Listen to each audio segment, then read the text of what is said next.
Alright, so this is another UHC highlights. This is an FFA, and I'm doing post-match commentary to this game as I normally do with FFAs in UHC highlights. And as you can see, I found a village early on. I spawned in a, well, semi-desert, semi-plains, and I was able to get books as well.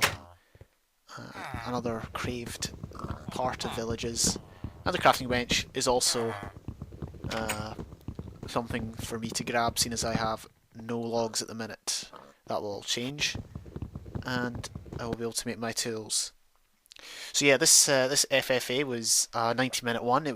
I played this in the morning actually, so I'm not sure who I was playing. I thought I was playing against like Aussies maybe, who were up late doing UHC, but there seemed to be four core guys that were in the game for the whole time.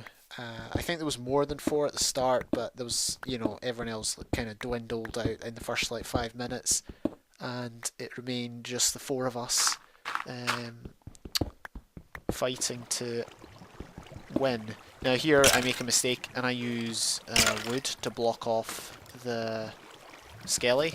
Big mistake when I'm by lava, because of course wood can catch fire even when it's through obsidian, so that's one mistake I won't make again. Here we have um, the traditional opening of UHC with the caving, and this plays a major part in Eximius UHC because this is how you get OP gear to fight in deathmatch. Basically, you have to get OP gear. If you don't get OP gear, then you stand very little chance if you are not skilled like me. But yeah, I think around this time I was beginning to think that, 90-minute game, I really could do with a secret weapon that no one else will have, something no one else could even envisage.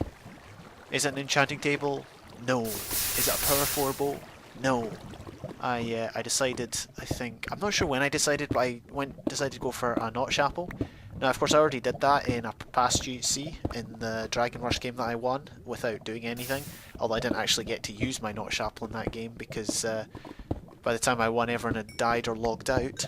So I was hoping that I didn't mind what the outcome was. I just wanted to get to use it. That was my aim. Actually, I did get to use the notch apple in the previous game. So good. I did get to use a notch apple in the previous game. Unfortunately, the person I fought also did notch apple and I lost. So that's just the nature of things. But yeah, that was my game plan right from the off. And so here you can see me starting to get the necessary resources to make the notch apple, which is 72 gold. Notch apples are surprisingly easy to come by in in Eximius UHCs. I have had a notch apple twice in Hypixel's UHC as well.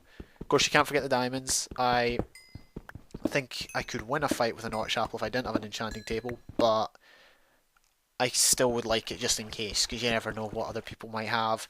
It can, it's surprising how little damage an iron sword does to enchanted armor. Just what an unenchanted iron sword does to enchanted armor. So there's got my OP sword, which is quite useful. Here you see me get lucky with a spawner, or rather I get unlucky as I look in the chest. Oh, book, what's it? Oh, Smite 4, Fire Protection 3. How glorious. Cooking up the last of the gold, which is needed to craft the power apple. And seeing as I've got spare diamonds on me from branch mining, I decide that that would be best spent on making a diamond chestplate, which I do. And then I do a bunch of enchanting. Oh, projectile protection 2. That would be useful in a Reddit game, I reckon. However, this ain't a Reddit game. I think people. This is like. I think people sword rush on this more definitely. Similar on Badlane. I think people sword rush or tend to sword rush on Badlane more. I mean, often. Oh, okay. A lot of people will bow, but I'm sure. I think plenty of people sword rush on Badlane as well, and they do this on Eximius too. So here I found a second dungeon of the game, second spawner, which is pretty neat. Now at this point, I don't really, I'm kind of reckless at this point, as you'll see in a moment. I'm just gonna try and get in this one because, well, I need arrows for starters because I feel I need having more arrows than I've got is quite useful. So I begin to turn it into kind of an arrow farm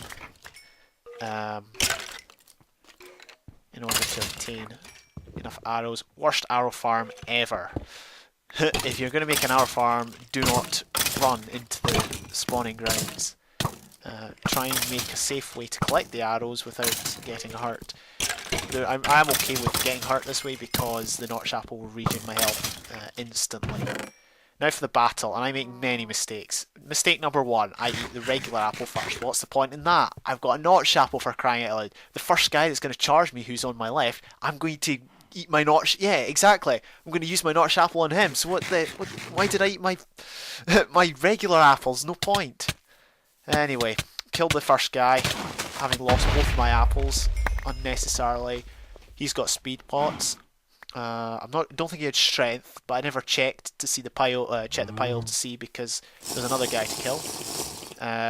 Traditional fire one shot and miss, and then decide to swim. That was a mistake because it's given him ground on me because he can easily combo me in the water since I cannot move that much.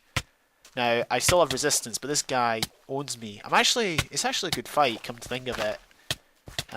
There's a lot of back and throwing, although this guy I think has outplayed me so far. Then tables have turned, he's in the water, but I made too many mistakes early on and it's game over.